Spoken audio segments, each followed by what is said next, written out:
Assalamualaikum warahmatullahi wabarakatuh. Perkenalkan, saya Zevita Estafanya dengan NPM 2512011182 dari Program Studi Ilmu Hukum kelas F7 mata kuliah Bahasa Indonesia. Di sini saya akan menjelaskan mengenai poin-poin dari esai yang telah saya buat dengan judul Maraknya Kasus Tindak Pidana Perdagangan Orang dan Tantangan Penegakan Hukum di Indonesia. Pertama-tama, di sini saya akan menjelaskan mengenai pengertian dan bagaimana gambaran tentang tindak pidana perdagangan orang atau yang bisa disingkat sebagai TPPO. TPPO adalah eksploitasi individu melalui paksaan atau penipuan. TPPO sering berujung pada perbudakan atau eksploitasi seksual.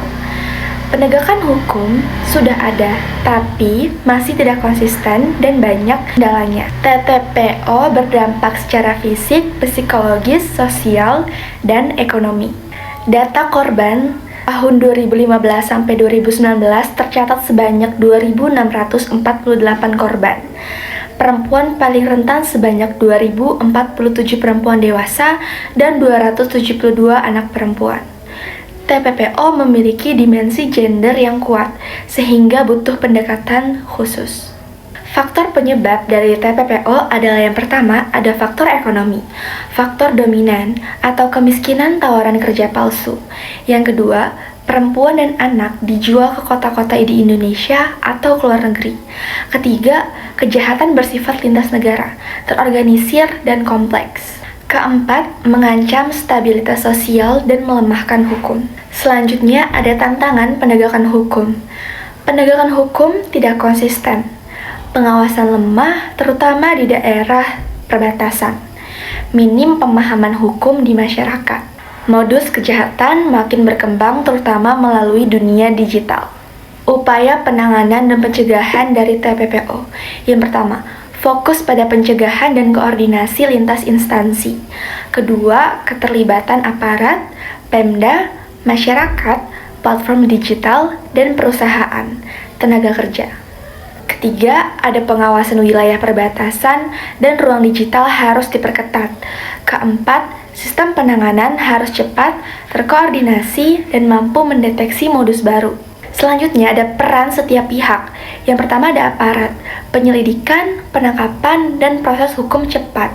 Yang kedua ada Pemda, pengawasan wilayah rawan, pendataan kelompok rentan, layanan perlindungan.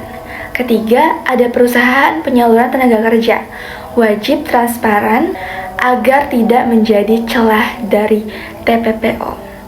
Kemudian ada platform digital, identifikasi, blokir, dan laporkan akun atau iklan mencurigakan.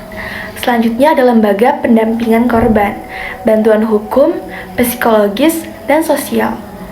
Kesimpulannya, tingginya kasus TPPO menunjukkan penegakan hukum belum efektif. Adanya faktor ekonomi, lemahnya pengawasan, rendahnya pemahaman hukum, dan modus digital meningkatkan resiko korban. Penanganan harus komprehensif dengan pencegahan, koordinasi, dan pengawasan yang ketat. Sebagai saran, yang pertama, tingkatkan kemampuan aparat mendeteksi modus digital. Kedua, perketat pengawasan perusahaan penyaluran tenaga kerja.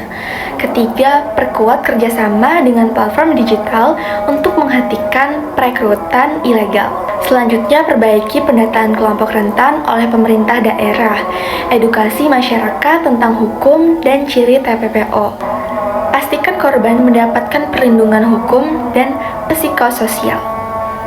Sekian video presentasi saya mengenai poin-poin dari esai yang telah saya buat. Terima kasih, saya akhiri. Wassalamualaikum warahmatullahi wabarakatuh.